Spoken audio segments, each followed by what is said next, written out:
Sa lahat ng mayroong pinagdaraanan ngayon, sa lahat ng dumaraan sa hirap at dusa, mayroon po akong kwento para sa inyo na akin lang din pong narinig kanina, at sa pag-asang ito'y makakatulong din para kayo po'y mapalapit sa Panginoon at magkaroon ng pag-asa. Naway ako po'y inyong pakinggan. Ito ay isang anekdota na sinulat ng isang orihinal na may akda. Hanapin na lang po natin sa internet kung sino siya. Ngunit ganito po ang kanyang ikinuwento. Mayroong isang pamilya. Mayroon silang nag-iisang anak na lalaki at mayroon silang kabayo. Ang kabayong iyon ay ang tangi nilang pinagkukunan ng kabuhayan. Isang gabi, nakawala yung kabayo.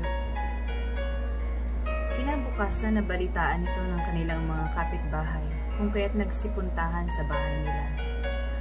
Ang sabi ng mga chismosa, ang malas nyo naman, yung kaisa-isa nyong kabayo na wala pa. Paano na kayo niyan? Ang sabi noong tatay ng pamilya, malas o swerte, sinong nakakaalam? Lumipas ang panahon, bumalik ulit ang kanilang kabayo. Ngunit may mga kasama itong iba pang mga kabayo. Kung kaya't napakarami na nilang mga alagang kabayo ngayon. Nabalitaan ito ng kanilang mga kapitbahay at nagchismis na naman. Pumunta sa kanila at nagsabi, ang swerte nyo naman. Bumalik yung kabayo nyo. Ngayon ang dami nyo ng kabayo. Sabi ulit ng tatay, malas o swerte, sinong nakakaalam? Lumipas ulit ang panahon. Ang kanilang nag-iisang anak na lalaki ay nadisgrasya sa isa sa mga kabayo. Nasipa ito at napilayan. Nagsipuntahan ulit ang mga kapitbahay na chismosa. Ang sabi, ang malas nyo naman, kaisa-isang anak nyo na lang. Napilay pa, paano na yan? Ang sabi ulit ng tatay, consistent. Malas o swerte, sino nakakaalam? Lumipas ulit ang panahon. May nagsipuntang mga kalalakihan, utos ng gobyerno, puwersahan, walang choice ang mga tao, walang oo o hindi. Lahat ng mga kalalakihang nasa ganitong edad, kailangang sumali sa military service. Kaso nung nagpunta sa bahay nitong pamilya, ang tatay ay marahil may edad na, nakita nila ang anak na lalaki, pilay. Kung kaya't hindi na siya kinuha. Nagsipuntahan ng mga kapitbahay, lahat ng mga kalalakihan nila doon na nasa wastong edad at pangangatawan ay nakuha ng pwersahan para ilaban sa gera. Nasabi ng mga kapitbahay, ang swerte niyo naman, buti pa ang inyong anak na lalaki, hindi nasama sa military service. Ang sabi ulit ng tatay, malas o swerte, sinong nakakaalam? Ganon din po ang pagbasa sa araw na ito. Ang unang pagbasa ay tungkol kay Ruth at Naomi. Sa mga hindi po nakakakilala sa kanila, sila po ay mga tito at tita ko. Joke lang. Si Ruth at si Naomi po ay mga kilalang tao sa Biblia. Si Ruth po ang lola ni Haring David na pumatay kay Goliath. Si Naomi na kanyang biyenan na babae ay namatayan ng asawa. Ganon din ang dalawang anak nito. At ang isa doon ay asawa ni Ruth.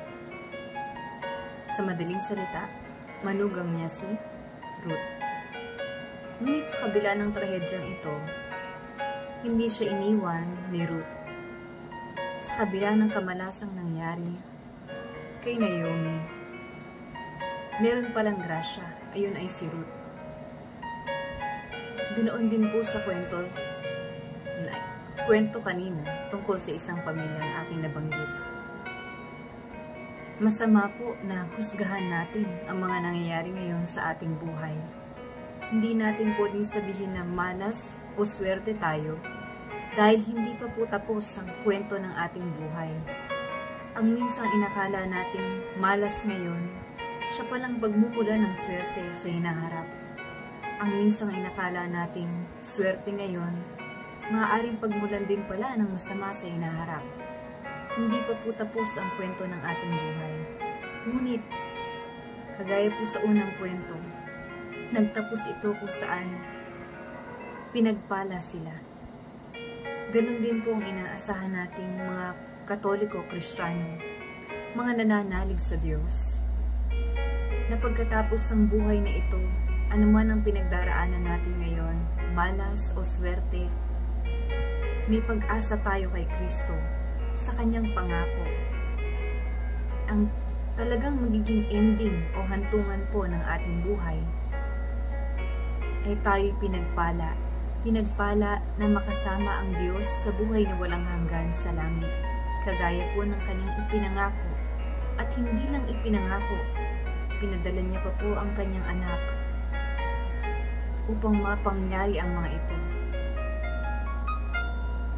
Kung kaya't si Jesus ay nagpakasakit at napako sa krus at muling nabuhay upang tayo'y magkaroon din po ng buhay na walang hanggan sa piling niya, sa piling ng Diyos. Naway magbigay po ito ng pag-asa sa higit na mga nangangailangan ngayon. Kumapit lang po kayo. Huwag po kayong bibitiw. At darating din po ang panahon, maaaring ngayon na sa buhay na ito. Ngunit sigurado, sa pagkatapos ng buhay na ito, ay meron po tayong pag-asang na panghahawakan. Sa mga nadidiliman po sa kanilang buhay, na kahit swerte na pala o pagpapala na pala yung kanilang nakikita o yung kanilang nararanasan, masama pa rin ang naiisip, masama pa rin ang nakikita. Huwag po kayong magpadala sa mga naiisip yung masama, kay tanim po yan sa kalaban na gustong papahinain ang inyong loob.